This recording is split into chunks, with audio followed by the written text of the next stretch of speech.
30여 년 다닌 직장을 퇴직하는 평범한 샐러리맨 이야기. 안녕하세요. 오늘은 조금 특별한 이야기를 들려드리고 싶습니다. 30여 년 동안 다녔던 회사를 떠나게 되었습니다. 그 마지막 날 정말 이상했어요. 발걸음이 무겁기도 하고 또 한편으론 홀가분하기도 했거든요. 매일 아침 7시 15분 지하철. 30년 동안 거의 매일 같은 시간, 같은 칸에 몸을 맡겼습니다. 수없이 반복되던 야근 그리고 회의와 보고서들. 익숙해질 대로 익숙해진 사무실 풍경. 그 모든 것들이 이제는 제 뒤에 남겨질 추억이 되었어요. 그런데 말이죠. 퇴직 준비를 하면서 정말 많은 생각이 들었습니다. 직장 생활 30여 년이 나에겐 어떤 의미가 있었을까? 내가 여기서 한 일들이 누군가에게 기억될까? 솔직히 조금 공허했어요. 그런데 퇴근을 준비하던 바로 그 순간이었습니다. 몇 년 전에 함께 업무를 했던 후배가 제게 다가오더니 작은 상자를 내밀었어요. 뭔가 싶어서 열어보니 하얀 수건 한 장이 들어있었습니다. 그런데 이 수건에 글씨가 적혀 있더라고요. 선배님의 새로운 출발을 응원합니다. 라고요. 그리고 그 밑에 손편지 한 장이 더 있었어요. 편지에는 이렇게 적혀 있었습니다. 선배님, 그동안 보여주신 성실함과 따뜻함이 저에게 정말 큰 힘이 되었습니다. 힘들 때마다 선배님의 모습을 떠올리며 한 걸음씩 앞으로 나아갈게요. 언젠가 저도 선배님처럼 당당하게 퇴직하고 싶습니다. 새로운 시작을 진심으로 축하드립니다. 편지를 읽는 순간 나도 모르게 눈시울이 붉어졌어요. 그 순간 정말 눈물이 왈칵 쏟아질 뻔했습니다. 왜 그런지 아세요?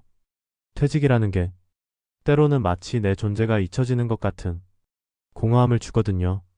내가 없어도 회사는 잘 돌아가겠지라고 생각이 들었지만 별 걱정을 다 하네 내 걱정이나 하자 라는 생각이 들더군요. 나도 금세 잊혀지겠지. 그런 생각들이 머릿속을 맴돌았어요. 그런데 그 후배의 진심 어린 편지를 보면서 아, 내가 살아온 이 세월이 헛되지 않았구나. 누군가의 기억 속에, 누군가의 마음 속에 남아있구나. 그 사실 하나만으로도 가슴이 정말 뭉클했습니다.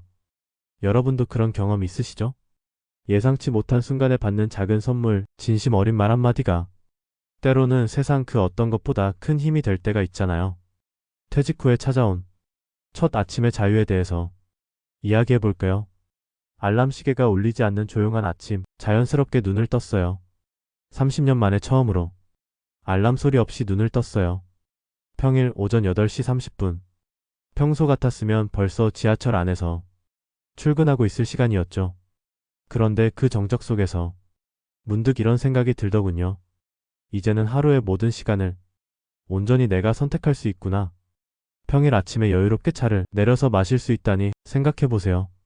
수십 년 동안 우리는 늘 남이 정해준 일정에 맞춰 살아왔잖아요. 몇 시에 출근해야 하고, 누구를 만나야 하고, 어떤 보고서를 언제까지 제출해야 하고, 심지어 점심을 몇 시에 먹을지도 회사 스케줄에 맞춰야 했고요. 그렇게 살아오다 보니까 내 하루를 내가 선택한다는 게 어떤 건지 정말 잊고 살았던 거예요. 아니, 잊은 게 아니라 아예 그런 선택권이 있다는 걸 의식조차 못했던 것 같아요. 그날 처음으로 정말 깊게 숨을 들이쉬면서 느꼈습니다. 아, 이런 삶도 있었구나. 30년 만에 처음 맛보는 진짜 자유였어요. 평일 오후 시간에 카페에서 혼자 커피를 마시며 책을 읽을 수도 있었고요. 그런데 이 자유가 정말 크게 다가온 순간이 따로 있었어요. 바로 만남에 대한 부분이었습니다. 과거에는 원치 않는 회식 자리에서 억지로 웃어야 했고요. 직장 생활에서 가장 힘들었던 것 중 하나가 뭐였는지 아세요? 불편한 사람들과의 관계, 그리고 원치 않는 만남들이었어요. 좋지 않은 관계의 사람들도 만나야 했고, 속으로는 화가 나도 겉으로는 웃어야 했고, 갈등이 있어도 그걸 꾹꾹 삼켜야 했습니다. 때로는 회의실에서 스트레스 받아도 억지로 참아야 했던 일도 있었고요. 특히 그런 사람들 있잖아요. 만날 때마다 에너지를 쏙 빼가는 사람들. 부정적이고 불평불만만 늘어놓고 다른 사람 험담하기 좋아하는 그런 사람들 말이에요. 하지만 같은 회사, 같은 부서라는 이유만으로 어쩔 수 없이 만나야 했어요. 때로는 피곤해서 지하철에서 졸다가 내려야 할 곳을 지난 적도 있었고요.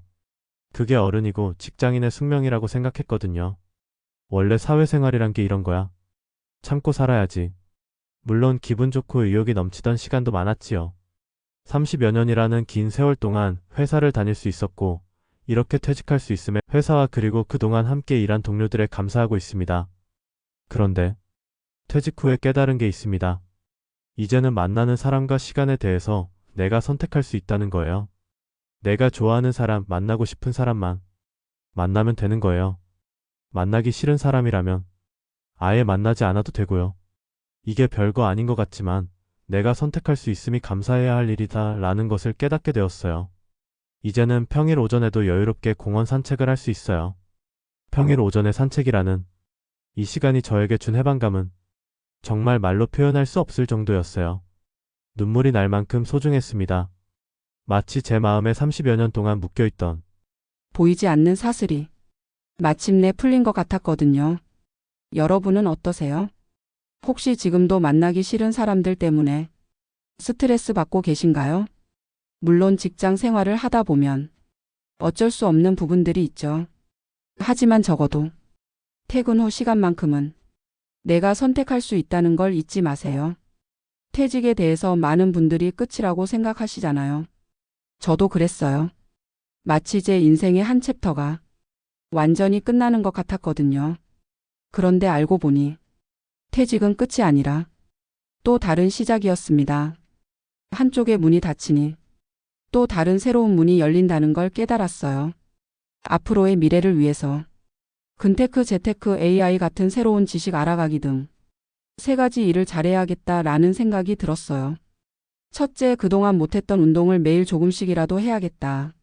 무리하지 않고 멈추지 말고 꾸준하게 잘해보자 라고 스스로에게 이야기해 봅니다. 둘째, 매월 생활비 중 일부를 아껴서 소액이지만 미래 10년을 위한 투자를 꾸준히 해야겠다. 셋째, 시니어이지만 AI 같은 새로운 지식을 계속 공부하면서 다양한 것에 관심을 가지고 지혜롭게 성장하려고 계속 노력하자. 다양한 것을 새롭게 해보고 작더라도 조그만 목표를 세우고 하나씩 실행해보자. 내가 좋아하고 하고 싶은 것을 선택해서 실행해보자. 근처 도서관에 가서 책 읽기, 운동하기, 요리 배우기, 평일 낮 시간에 영화나 연극 보기 등등. 이제는 매일매일이 저만의 작은 모험이 될 수 있어요. 이 모든 것들이 제 선택의 결과이고 그 선택 하나하나가 제 행복이 될 것이라 믿어봅니다. 후배의 편지를 다시 꺼내어 읽어봅니다. 저절로 미소가 떠오르네요. 30년을 마무리하며 우연히 받은 그 작은 선물. 지금도 제 책상에 소중히 간직하고 있어요. 그리고 퇴직 후에야 비로소 깨달았습니다. 인생에서 가장 값진 선물은 바로 내가 스스로 자유롭게 선택할 수 있는 나만의 하루라는 것을요. 혹시 지금 이 영상을 보고 계신 분들 중에서 매일 바쁘게 달려가고 계신 분들이 있다면 잠시만 멈추어서 자신에게 물어보세요. 나는 정말 내가 원하는 삶을 살고 있는가? 저는 이제 하루하루를 제 마음이 원하는 대로 살아가면서 그 속에서 진짜 행복이 무엇인지 천천히 배워가겠습니다. 후배의 편지는 평생 소중하게 잘 간직해야겠어요. 언젠가 저도 누군가에게 작지만 의미 있는 선물을 주는 사람이 되고 싶어요. 그 후배가 저에게 해줬던 것처럼 말이죠. 오늘 이야기가 여러분에게도 작은 위로와 용기가 되었기를 바랍니다. 시청해 주셔서 감사합니다. 다음에도 더 좋은 이야기로 찾아뵙겠습니다. 구독과 좋아요 부탁드려요.